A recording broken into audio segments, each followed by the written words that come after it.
Magandang umaga mga ka-MM. Kwentuhan muna tayo ngayon. Isang bagong araw, isang bagong pagkakataon.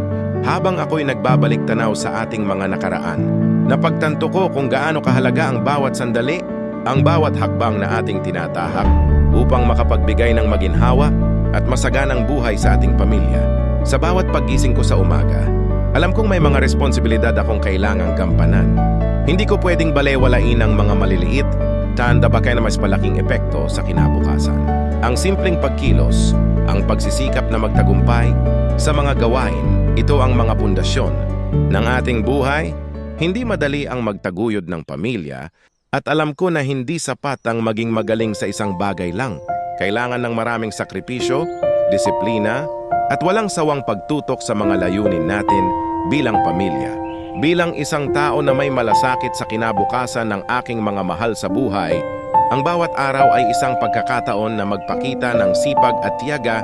Minsan mahirap, pero alam kong ang bawat pawis, bawat oras ng paghihirap, at bawat pagkatalo na dumarating ay may dahilan.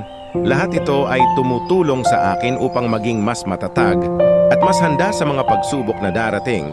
Kailangan ko ring maging inspirasyon para sa mga anak ko.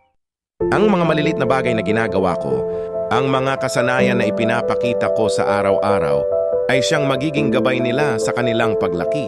Nais ko na ipakita sa kanila ang kahalagahan ng tiyaga at sipag na hindi lahat ng bagay ay ibinibigay agad at ang tagumpay ay isang produkto ng masidhing pagtatrabaho at walang humpay na dedikasyon.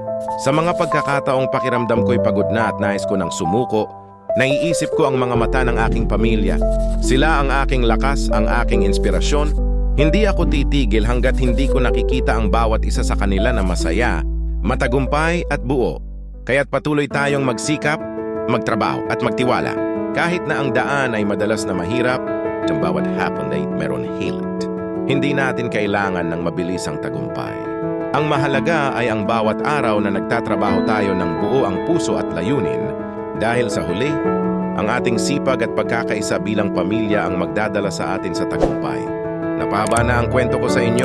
Salamat sa panonood. Sana hindi namin nasayang ang ilang minuto inilaan sa amin.